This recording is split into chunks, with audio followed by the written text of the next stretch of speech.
Uma coisa importante também falar é dessa concepção de pessoa com deficiência, né? Porque pessoa com deficiência, porque você mudou a nomenclatura, que eu acho importante.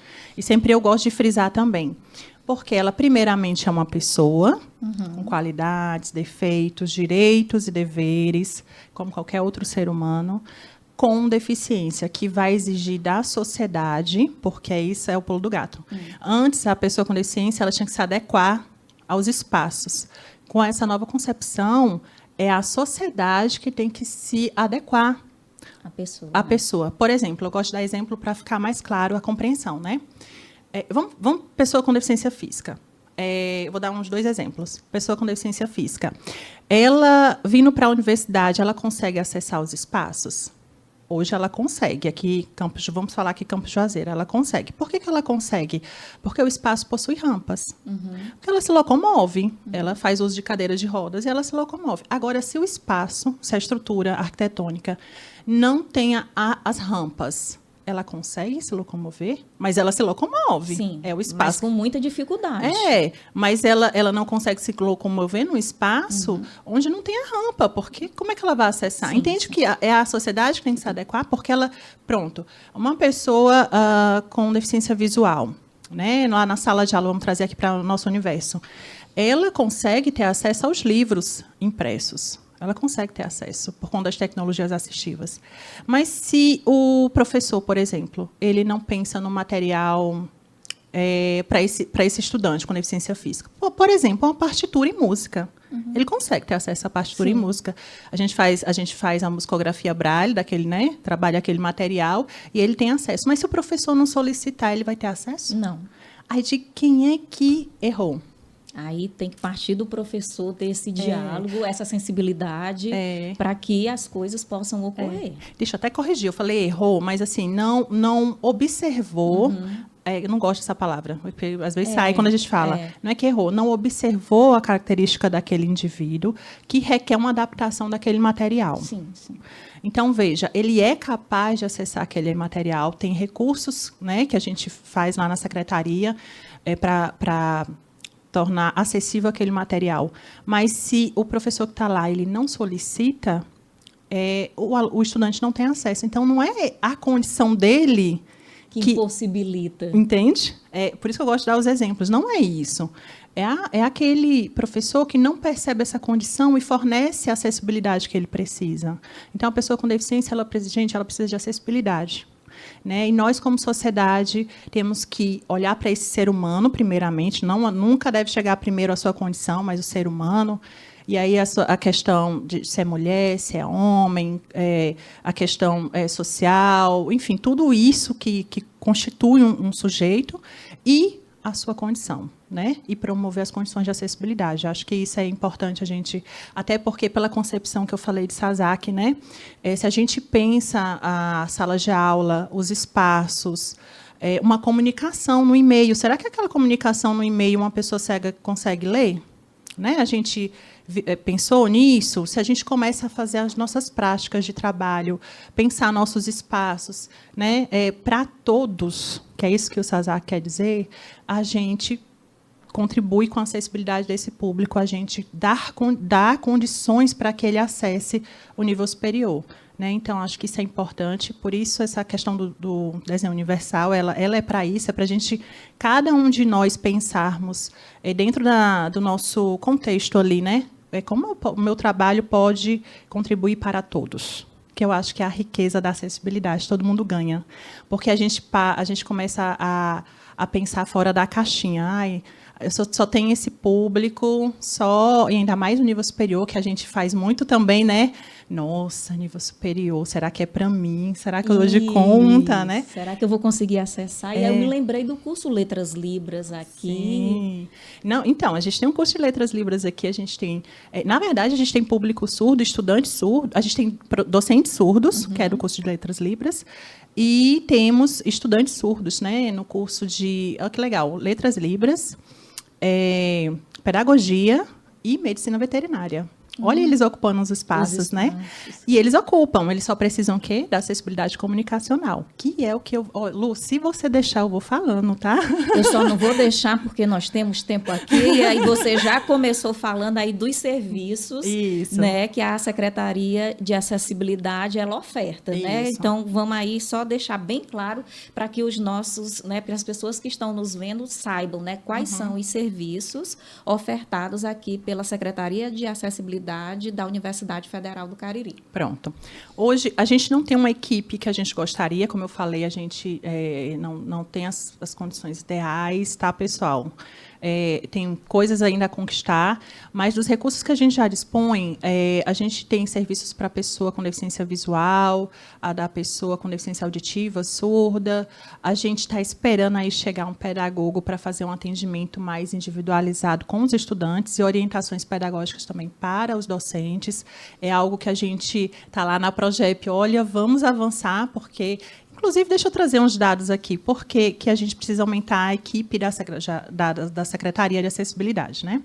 Hoje, são 133 estudantes com deficiência, tá? 133 estudantes com deficiência. 133 estudantes com deficiência aqui na Universidade Federal do Cariri. E isso, os 5 campi, né? Desculpa, os 4 campos, eu vou já falar do EAD. Tá. A gente tem, assim, a predominância de público... de pessoas com deficiência, né, com as seguintes características. Em primeiro lugar, fica as pessoas com deficiência física, são 43 discentes. Temos duas, em segundo lugar, a gente tem um número grande, né, considerável, de pessoas com deficiência visual, são 33 estudantes. E, em terceiro lugar, que é algo que a gente já vinha notando, e também por que a gente está tão indo lá na Progep, né, e dizendo, olha, precisa do pedagogo para ter um atendimento mais... Porque hoje a gente tem a PRAE, que, né, nos apoia bastante. Ela foi fundamental até aqui para o atendimento desse público. Tanto o serviço de pedagogia, aqui eu preciso registrar, porque é outra coisa que eu preciso registrar. A gente não faz nada sozinho, né? Primeiro, porque todos somos responsáveis, e porque, infelizmente, a gente não tem todas as condições para atender. Então, os setores vão contribuindo para isso. A PRAE, ela oferta os serviços de psicologia, psiquiatria, né? E pedagogia, entre outros, além de auxílios, e ela é uma grande parceira nossa. É legal, bacana também dizer essa questão de descentralizar a acessibilidade, uma conquista que eu tenho que ressaltar aqui. A gente tem a divisão de acessibilidade física na diretoria de infraestrutura. Ou seja, os novos projetos aqui da universidade passam por essa divisão. Então, problemas que a gente tem com as edificações já existentes, que hoje elas estão passando por adequações, que também, a partir desse trabalho da divisão, os novos projetos já não têm mais esse problema, né? Porque a gente já tem uma diretoria com uma divisão atenta a essas questões de acessibilidade arquitetônica. Ou seja, vão construindo outros blocos e a acessibilidade ali já está, okay. Exato. E aí tem esse trabalho de adaptação nas construções anteriores, né, que não, infelizmente, não tinha essa previsão desse público e, consequentemente, os recursos de acessibilidade que eles precisam. Na diretoria de comunicação também a gente tem acessibilidade, uma divisão que trata da acessibilidade comunicacional. Olha como é bacana. E é isso, gente, é pensar mesmo, né, dentro da sua área a questão da acessibilidade. Então, as comunicações da DECOM, elas são atentas também com a questão da acessibilidade para o público que está acessando as informações. Tá? Sim, só continuando. Em terceiro lugar, a gente tem o ingresso de pessoas com TEA. Isso aqui é um dado importante porque tem aumentado. Tá? O ingresso era um público bem menor e, olha, ele já está ocupando hoje a 3ª colocação. Tá? Por curso. Os cursos que mais recebem estudantes com deficiência. Primeiro lugar, medicina. Medicina. Segundo lugar, o curso de música. E, em terceiro lugar, o curso de administração. EAD, né? Vamos falar aqui porque o público EAD, né, Luciana, também faz parte da Universidade Federal do Cariri, tá, pessoal? Vocês também podem acessar nossos serviços. Já eu passo os contatos, como é que vocês fazem para acessar nossos serviços. E, então, assim, no EAD, a gente... deixa eu esclarecer uma coisa. Tem as pessoas com deficiência, que são pessoas com deficiência física, sensoriais, e as pessoas com transtorno do espectro autista, né, TEA. E tem o público-alvo da educação especial, que são as pessoas com altas habilidades, tá? E esse dado eu puxei hoje para cá, para o podcast, e nós temos 2 estudantes no curso de análise e desenvolvimento de sistemas com altas habilidades, 2 no curso de matemática, também um com altas habilidades e um com TEA, e 2 no curso de produção multimídia com deficiência física e auditiva. Então, Luciana, esse público está aqui, está tanto no presencial como no EAD, né? Então, a gente tem aqui, e tem serviços, como a gente já entendeu que a acessibilidade, todos nós somos responsáveis, temos que pensar, né, nossas práticas para todos, porque nós somos diversos, né? Então, a gente já entendeu isso, mas tem algumas questões de acessibilidade que realmente precisam ser realizadas por um profissional que preste um serviço especializado, né? Então, a gente tem tradutores e intérpretes de Libras, a gente tem o transcritor, revisor de textos Braille, que fornecem, por exemplo, tá, pessoal? A gente também fornece dados para pesquisa, orientações de acessibilidade. Então, assim, é bem vasto, mas os principais hoje que a gente fornece são esses, e aí, assim, para vocês verem a diversidade, porque a acessibilidade tem que estar em tudo, né? É a questão das comunicações, vídeos institucionais, material didático, tudo a gente está presente, tá? Nos eventos, nas parcerias, né, de projetos, estágio, tudo a gente está presente, né? Todas as questões de acessibilidade para a pessoa com deficiência, seja comunicacional, metodológica. Uma que é interessante a gente falar das barreiras pragmáticas, porque a gente que trabalha muito com edital, né, regulamentos, tal, esse tipo de acessibilidade, ela quer dizer o quê? Que a gente são as barreiras invisíveis quando a gente vai fazer algum normativo, alguma regra dentro da universidade. Será que aquela redação, será que aquele documento, aquela exigência não está restringindo a participação desse público? É interessante, né? Então, é um tipo de acessibilidade, tá? E aí tem a metodológica, como eu falei, né? A arquitetônica, que é a mais conhecida, que as pessoas sabem mais. Tem E pensa também até na própria linguagem, né? Já tem instituições adotando essa questão da linguagem simples, Sim, porque e é importante também falar, porque tem editais que você lê a primeira, a segunda vez e você não sabe exatamente aquilo que está solicitando. E isso é um impeditivo para que a pessoa possa acessar aquele serviço. Perfeito. Excelente exemplo, viu, Lu? Perfeito, exatamente.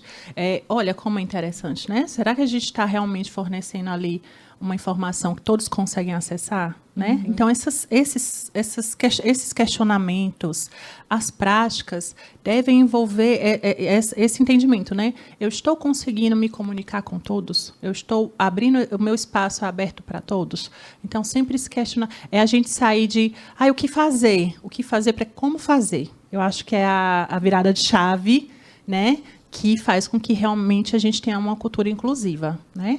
Então, assim, só para dar os exemplos de serviços são esses, tem muito mais, mas são alguns, né, que quando vocês chegarem aqui, vocês vão conhecer. Vão encontrar. Então, vocês já falou aí essa questão da EAD, né? Então, tem alunos que vocês já identificaram, professor, tutor, que já acessou os serviços, né? Ótimo. Uma coisa importante também a se falar, Lu, às vezes a gente é questionado assim, mas eu não sabia que tinha um estudante na minha sala com deficiência. É porque é assim, pessoal, é importante. E aí, as pessoas com deficiência também há essa questão de contribuir para que a gente possa fornecer as condições adequadas, né? As pessoas com deficiência hoje na universidade, a gente identifica de que forma? Seja pela reserva de vagas, né, pelas cotas, que aí elas passam pela comprovação da condição de pessoa com deficiência, ou no processo de matrícula, porque lá tem um campo que você se identifica como PCD ou não, mas aí é escolha, você pode ou não se identificar. Então, a partir desses dados, e a gente iniciou o censo também, porque às vezes não, o que a gente estava percebendo? A pessoa ou teve o diagnóstico, vamos chamar assim, posterior ao ingresso, ou ela não quis, de fato, dizer que era pessoa, ou então ela teve o diagnóstico, né, por exemplo, de TEA, posterior ao ingresso, ou ela adquiriu. né, por alguma situação da vida, adquirir a condição de pessoa com deficiência. Aí o censo visa contemplar esse público, porque a gente precisa saber que vocês estão aqui. E por quê? Porque a gente entra em contato a partir das pessoas que ou entram pela cota ou se identificam como pessoa com deficiência, a gente entra em contato com cada uma delas, perguntando se precisam de algum recurso, né? Sempre que a gente tem alguma informação, a gente vai se comunicando, mas, como eu falei, ela não é obrigatório ela se identificar como pessoa com deficiência. Então, às vezes, a gente não fala para o curso que tem aquela pessoa porque é um desejo dela. Ela não quer. Tem que respeitar. Então, assim, nenhuma pessoa com deficiência é obrigada a ser... a ter os serviços ali e acessar os serviços, né? Tem que ser uma escolha dela. Então, se ela não nos procura solicitando algum serviço, a gente tem que respeitar, né? Então, aí por que eu acho importante isso? Porque, às vezes, também, Lu, eles não se identificam e acontece lá na secretaria deles estarem passando por algumas dificuldades, questões de acessibilidade, demoram a acessar o serviço. Por né? isso que é importante acessar o quanto antes. O quanto antes, não vai deixar para o final do semestre, né? Porque a gente vai, como eu falei, a gente, dentro dos recursos que a gente tem, a gente vai promover sua acessibilidade. Mas, dependendo do tipo de recurso, talvez eu não consiga tão rápido, né? Eu preciso adquirir, fazer alguma aquisição, isso demora, porque a gente tem as burocracias, né? Ou então, às vezes, o professor não sabe que você está lá, né? A gente não teve acesso a essa informação por respeito, né? Você não quis se identificar. E aí, como é que a gente vai fazer as orientações para esse docente? Então, assim, não espera, não. Se você está com alguma dificuldade, né? Entre em contato com a gente, que a gente está aqui para ajudá-los. Então, vou aproveitar e perguntar, né? Como acessar, né, a secretaria? Pronto. A gente não tem desculpa. Nós temos o WhatsApp, 3221-9374. Nós temos o e-mail, atendimentoacessibilidade@ufca.edu.br. A gente tem de forma presencial também, na sala K01, Bloco K, Campus Juazeiro do Norte, fica no térreo. Então, né, tanto EAD como presencial, o público presencial pode acessar por esses canais. E tem o sistema de tickets, que a gente tem lá listado todos, por isso que eu não me prolonguei aqui, porque lá tem toda a listagem dos serviços que vocês podem requerer da instituição. E um deles é justamente esse acompanhamento. Aí a gente vai conversar com o professor, passar orientações, enfim. Então, está tudo lá no ticket. Quem não tiver, que está ingressando agora na universidade, não sabe o que é o sistema de tickets, na página da secretaria, no portal da UFCA, tem um tutorial também de como é que você acessa o sistema de ticket, todo acessível, tá? Então, não tem desculpa para não nos procurar. De jeito nenhum. E dizer em procurar, eu vou até perguntar, a gente falando aqui da pessoa, né, com deficiência, mas, por exemplo, os estudantes da EAD, se eles quiserem, vocês têm bolsistas, né, para ajudar nesse trabalho aí hercúleo que a Secretaria de Acessibilidade faz. Então, vocês têm bolsistas. Vocês já tiveram ou vocês têm algum bolsista da EAD? Temos maravilhosa, né, a Flaira, do curso de multimídia. Temos uma bolsista, ela ajudou até no último evento com a transmissão, faz toda a comunicação agora da secretaria.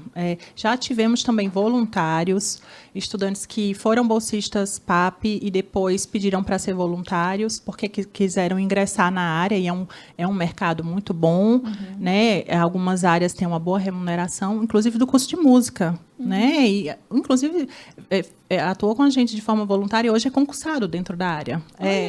É um bom campo de atuação, pessoal. Então, sim, já tivemos tanto bolsista do EAD, como também voluntários, estudantes aqui da universidade, que por algum momento passaram pela secretaria e depois quiseram continuar ali aperfeiçoando os conhecimentos. Né? Não, e o interessante é que a gente está aqui gravando esse programa no mês de novembro, mas aí daqui a pouco, dezembro, janeiro, vem novos editais, e aí o pessoal também aqui que é da EAD e queira concorrer para bolsista, já sabe que tem como participar. E aí, a nossa última pergunta, primeiro só agradecer, né, a toda essa conversa aqui maravilhosa, aprendi muita coisa, anotei outras aqui. e deixar uma mensagem aqui para as pessoas da UFCA, para a comunidade aqui da UFCA, mas principalmente para a comunidade que está além dos muros aqui da UFCA e que tem algum tipo de deficiência e, às vezes, como você diz, será que é para mim? Isso. Olha, a gente sabe que o quanto é difícil fazer essa trajetória dentro da educação com relação à inclusão. A gente sabe disso, a gente sabe das dificuldades, mas a gente está aqui preparado, todo o setor, mas não só o setor, que isso é importante ressaltar, a universidade querendo lhe receber, querendo que você escolha um dos cursos aqui da universidade, que tem acesso a essa universidade, pode ter certeza, a gente vai fornecer todos os recursos que você precisa para lograr êxito, né, no curso que você escolher aqui dentro da universidade, você será muito bem acolhido. Eu acho que é isso, né? Saibam que a gente aqui faz o nosso melhor para recebê-los, e vocês são importantes. A gente sabe do quanto o Lu ganha, todos nós, com o ingresso de pessoas com deficiência. Não é só vocês, tá? A gente também ganha, porque a gente acaba enxergando, de fato, a diversidade humana e respeitando as diferenças. A gente ganha, a gente aprende e a gente faz com que esse mundo, que essa sociedade seja um pouquinho melhor. Então, vem aqui para a UFCA. Vem.